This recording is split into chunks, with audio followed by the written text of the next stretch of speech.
All right, so I just want to quickly share a video that somebody sent to me. I thought it was pretty interesting. It's pretty shocking about January 6th, some things that I hadn't even thought about. So I just wanted to share this with you. We're going to go right into it and get right through this. I'm going to go ahead and let me do this real quick. Mm-hmm.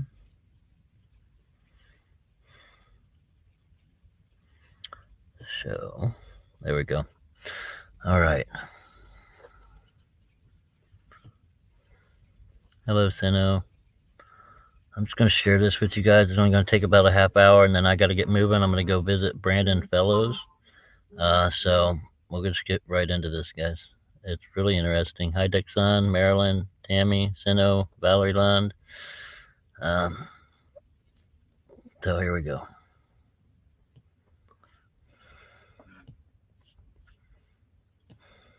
Cover up by the January 6th committee. Just overwhelming amounts of evidence have come out. And I'm not just going to give you just what recently came out. I'm going to give you that right away. But this show is going to be crammed, full, completely full of information. So you want to stick through the whole thing. Let's jump right into it, shall we? First, we'll do some of the new stuff, and then I'll cover some of the old stuff that I've covered, but is probably new to a lot of you.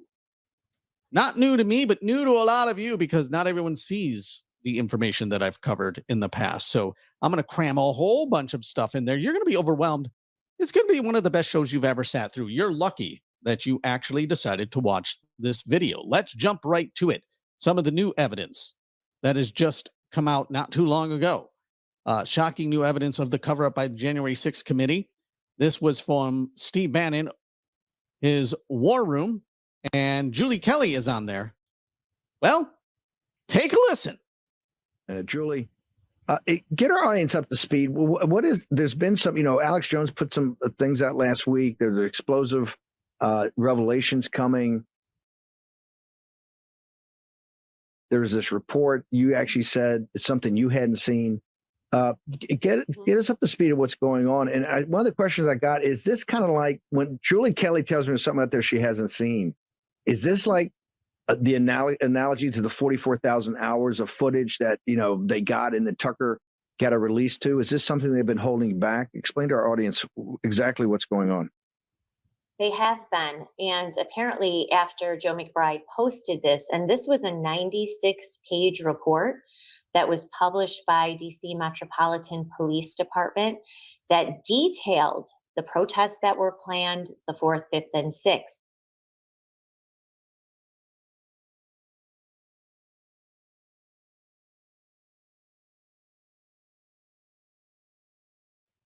Their entire response team, including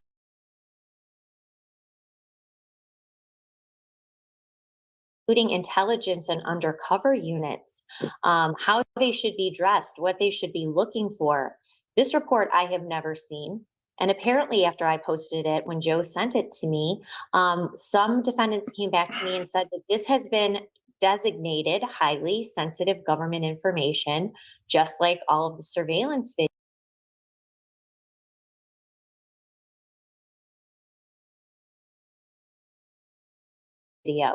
But it again is more evidence that undercuts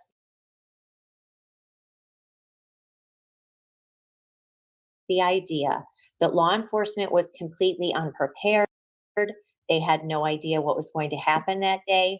And to me, Steve, one of the most illuminating parts of it is that there were at least 2 anti-Trump rallies that were planned in Washington, including one at the Capitol, around the same time that the joint session was scheduled to convene at 1:00 that day.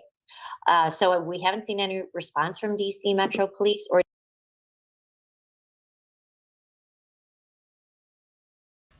So I don't know if you guys just caught that, but there was 2 anti-Trump protests scheduled at the Capitol at 1:00 that day.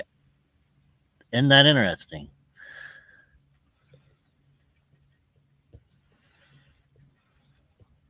Or DOJ. That's why this has been basically kept under seal for now more than 2 years, just like the videos and just like so many other pieces of exculpatory evidence.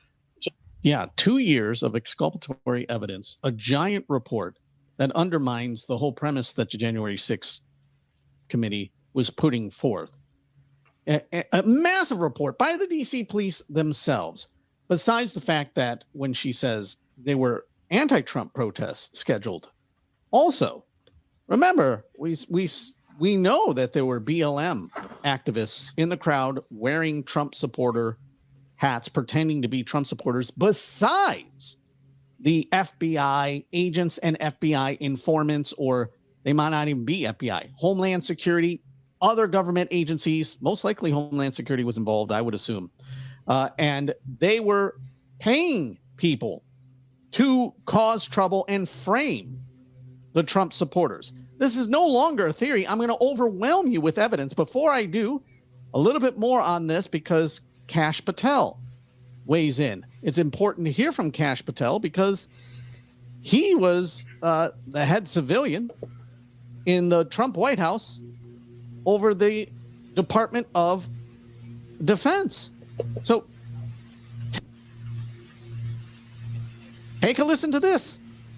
How is it that Dunkin' Donuts and Starbucks had better intelligence than our FBI, DHS, and Metropolitan Police Department in DC? How is it that Dunkin' Donuts and Starbucks knew to board up all the shops around the Capitol 1 week beforehand, but our intelligence community and law enforcement apparatus did not know that? Now let's fast forward to the meetings. I was there. I was chief of staff at DOD. I was with Chris every second of every day for these weeks. Another interesting fact, guys. I didn't even really put this 2 and 2 together, but as I was walking around DC that morning, I seen all the buildings boarded up. I seen all that, so I hadn't thought about that. But if all those buildings were boarded up, apparently they had better intelligence than the officers. Does that make any sense? I don't think that makes any sense. I don't think that makes any sense at all. How would the store owners and stuff know to board up their windows and all this stuff? And the police department and Capitol Police and the FBI and all that didn't have that intelligence. It just makes no sense to me. Almost entirely. And what we tried to do numerous occasions was get the leadership structure on the phone, and all they wanted to do was deflect. Whoever was the acting AG, I can't even remember anymore, barely participated in any conversation. Chris Wray, the director of the FBI, wanted nothing to do with it. And I refuse to believe then, and I've said it every day since, that the FBI didn't have intelligence on the events of January 6th. We now know that they did. They finally released that report from the Virginia field office, and we are now finally starting to see all the other intel that was there. They withheld this information from the Secretary of Defense. It doesn't matter if you're acting or otherwise, you are still the #1 military civilian in the United States of America, beholden only to the President of the United States. And that is why we went to Donald Trump and said, we still feel you need to act. And that's why Donald Trump authorized up to 20,000 National Guardsmen and women days ahead of time. And if you don't believe us, look at Biden's Inspector General from his Department of Defense. He said the Trump DOD leadership acted appropriately, swiftly, and without delay when it comes to the events of January 6th. And our involvement was to augment the security posture there. That means we now know they lied about intel. And we, of course, know that Nancy Pelosi and Mayor Bowser refused the request of National Guard because they cared more about optics and politics than the security of the Capitol structure. Yeah, they lied and hid information from Kash Patel, which is a crime. He was supposed to be in and understanding all of this, but of course you're not going to tell Kash Patel that we're framing Donald Trump supporters on January 6th to finish off what we've done in November with the election. They're not going to say anything about that now. But folks, I'm going to overwhelm you. I know that's not enough information. I'm glad you said that's not enough. That doesn't prove anything. I'm glad you think it doesn't prove anything. Because how about I give you more? How about I go back to some stuff that I've given in the past, but now I'm going to cram it all in right here in this video for you. How about this? How about when Representative Higgins trapped the FBI director, Christopher Wray, trapped him, where you can easily see he gets trapped and is basically forced to admit without doing so, because he's a weasel, that, yeah, they had FBI informants, FBI people in the crowd, undercover, And we know now for sure that they were instigating the riot. Take a listen to Christopher A. get trapped. Does the FBI have confidential human sources? Did the FBI have confidential human sources embedded within the January 6th protesters on January 6th of 2021? Well, Congressman, as I'm sure you can appreciate, I have to be very careful about what I can say about when. Even now, because that's what you told us 2 years ago. May I finish? About when we do and do not, and where we have and have not used confidential human sources. But to the extent that there's a suggestion, for example, that the FBI's confidential human sources or FBI employees in some way instigated or orchestrated January 6th, that's categorically false. Did you have confidential human sources dressed as Trump supporters inside the Capitol on January the 6th prior to the doors being open? Again, I had to be very careful. It should be a no. Can you not tell the American people, no, we did not have confidential human sources dressed as Trump supporters positioned inside the Capitol? Gentleman's time has expired. You should not read anything into my decision not to share information. Director Ray, Confidential human. gentleman's time has expired. Now you can see that he gets frustrated because he's caught lying, busted, and he can't say no because it was true. But look at how he tried to act like it wasn't. Totally busted, but that's not enough. That's not enough. That doesn't prove anything. Fine. Fine. I know it's not enough for you. How about when Ted Cruz proved it all using the information that we and the conservative media had already exposed? Thank goodness that some people in Washington, D.C. actually used it. And here is Ted Cruz using it to expose the truth. Because I know I haven't given you enough, so here's more. I want to turn to the FBI. How many FBI agents or confidential informants actively participated in the events of January 6th? Sir, I'm sure you can appreciate that I can't go into the specifics of sources and methods. Did any FBI agents or confidential informants actively participate in the events of January 6th? Yes or no? Yes or no? Sir, I can't answer that. Did any FBI agents or confidential informants commit crimes of violence on January 6th? I can't answer that, sir. Did any FBI agents or FBI informants actively encourage and incite crimes of violence on January 6th? Sir, I can't answer that. Ms. Sadburn, who is Ray Epps? I'm aware of the individual, sir. I don't have the specific background to him. Well, there are a lot of people who are understandably very concerned about Mr. Epps. On the night of January 5th, 2021, Epps wandered around the crowd that had gathered. And there's video out there of him chanting, "Tomorrow, we need to get into the Capitol, into the Capitol." This was strange behavior, so strange that the crowd began chanting, "Fed, Fed, Fed, Fed." Well, I'm going to cut it off there.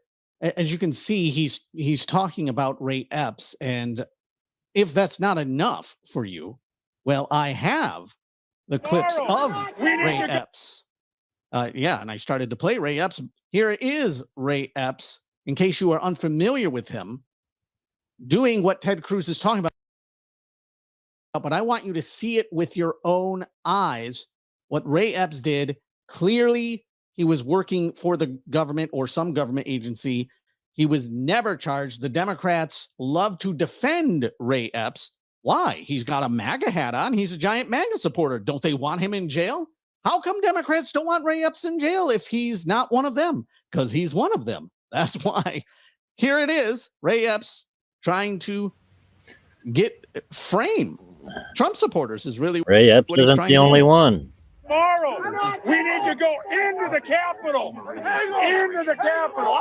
No! Peacefully. Fed.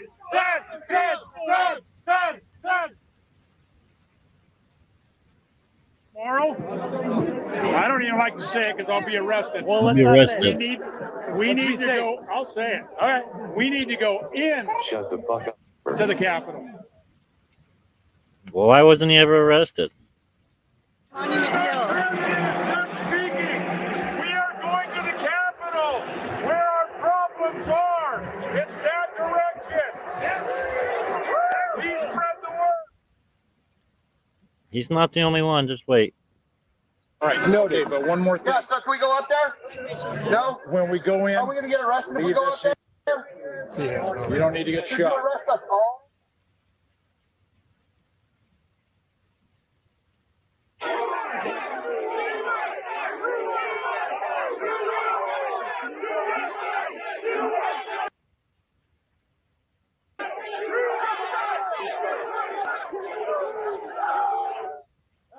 We need to go into the Capitol. I didn't see that coming. Okay. Oh. As you can see, Ray Epps Yeah, Pam Hipper was Actually- saying the same thing.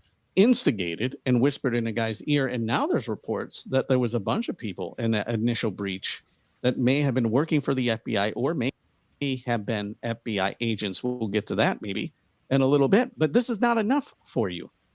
It's not enough. How about just the people with megaphones? That's all you really have to do is concentrate. The people who had megaphones on January 6th are most likely people working for the other side to frame Donald Trump supporters, most likely not Donald Trump supporters at all, but people who are on the left. And even if they're not on the left, people who are being paid handsomely in order to do this giant frame job of America. The FBI conducted an attack and literally treason against America. The FBI conducted an attack on the Capitol, but could not get, when the people got into the Capitol, the FBI could not get these people to be violent or to do anything.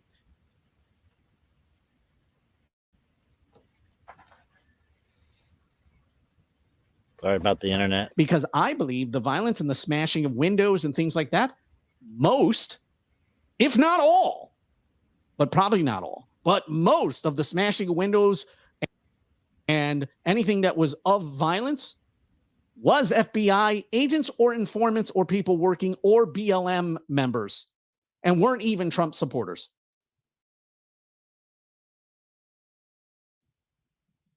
Until proven otherwise, I have to conclude that, because look what happens when they think they've accomplished their job and they got the people in. Then the people, Tucker showed this, wander around like tourists. They don't want to smash anything. So if it's not enough, how about this? Here's someone no one ever talks about. It's the megaphone people. Take a look. That's what she was. She had a vape pen in her mouth, sitting at somebody's desk. She wrote on a sticky note, "You're fired." Now she's on the person of interest FBI list.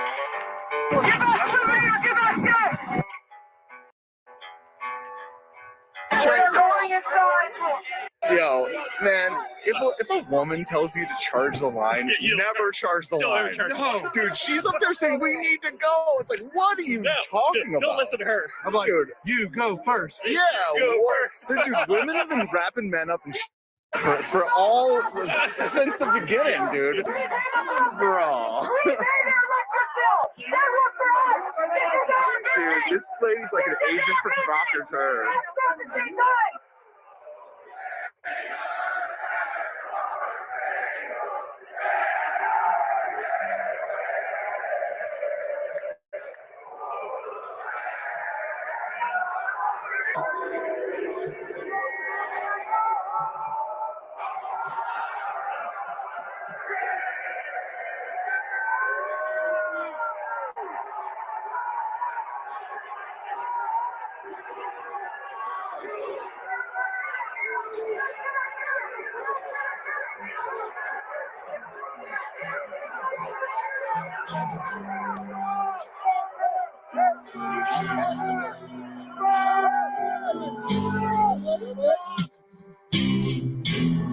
Plant the seeds of inspiration for years to come.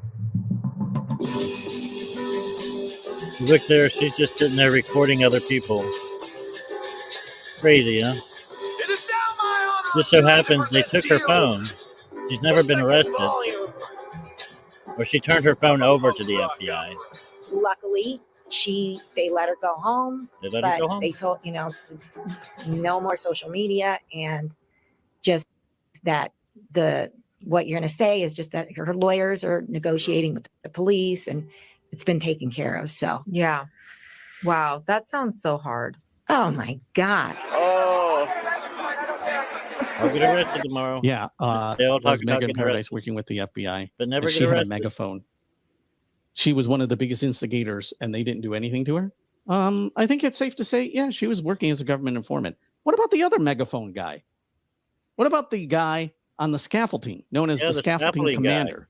Yeah, How what about this? him? Could John Nichols from The Nation, this left-wing political Check this out, guys. columnist, blogger, whatever, journalist of some sort, could he be the scaffold commander? Let's take a look at this image here. This sure looks like him to me. As you can see, I took this. This is an image. I want you to keep something in mind. As you're looking at this, you might say, oh, yeah, but he's much younger. The guy on the right, which is John Nichols, is much younger than the guy on the left, who is the scaffold commander. But keep in mind, the image on the right of John Nichols, I picked that one because it was a similar angle, not quite the same angle.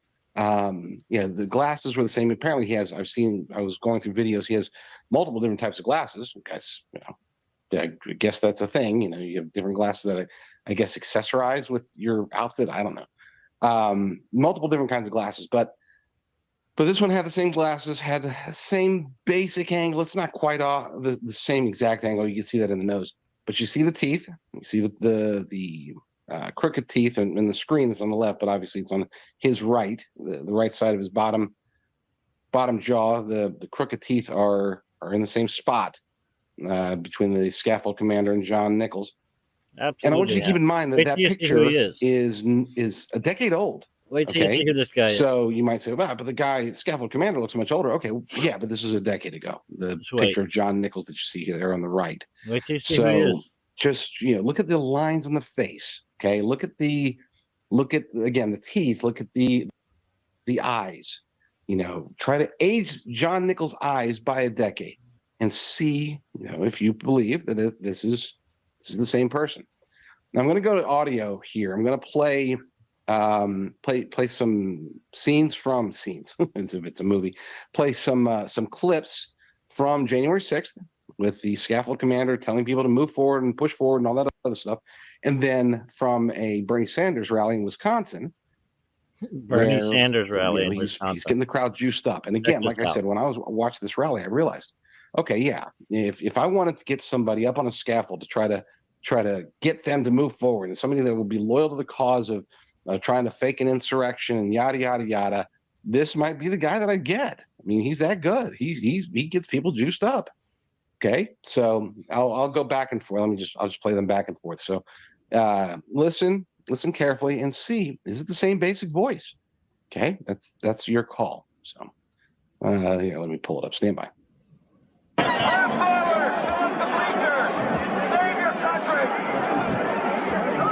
just stand there. Move forward. I am here to welcome you, and I am here to welcome one of you.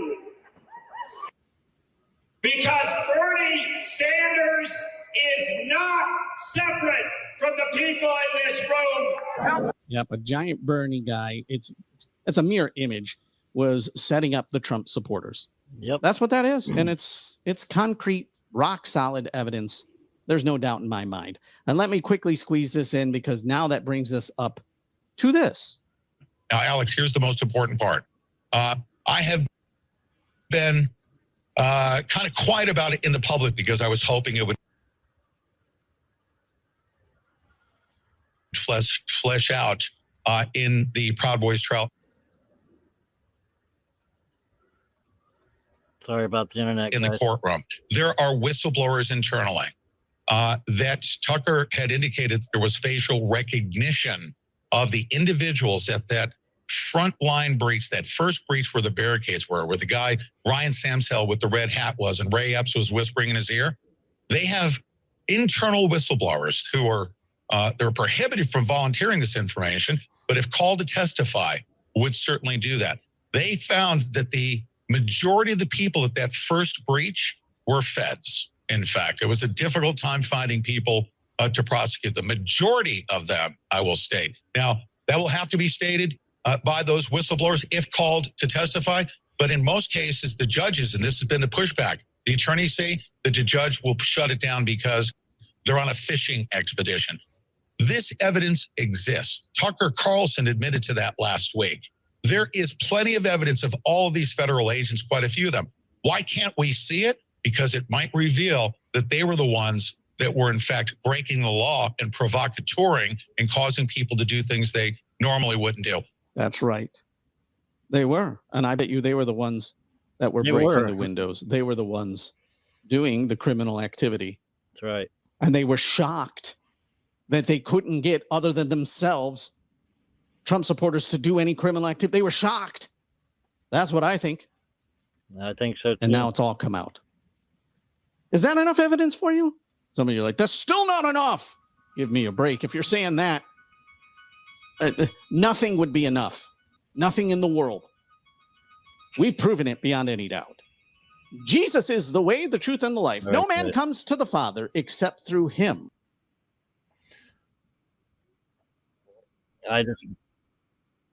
Hit the subscribe button. I really wanted to share that with you. That 97-page report, I didn't know anything about that, but the fact that there were 2 anti-Trump protests scheduled at the Capitol. I mean, seriously? Where were they? I mean, I guess one of them might have been our friend Patricia Aguino, right? She was there to protest Trump supporters, so maybe she was part of that. Maybe she could tell us some more information. Patricia, would you like to come on and tell us a little bit about the anti-Trump protests that were at the Capitol that day? Could you tell us a little bit more about that, please? We'd like to know. We want to know a little bit more about that. And where were all your friends? Where were the rest of them? Where were the rest of the anti-Trump supporters? Where were they at? Were you the only one? I don't think so. I don't think you were there by yourself. Why don't you get on the stand and testify about that? Anyway, I just wanted to share that with you guys. I've got to get moving. I've got to go visit with Brandon Fellows today. So you guys all have a great day. We'll see you here in just a little while down at the jail for the J6 Vigil. You all have a great day. Freedom Warriors.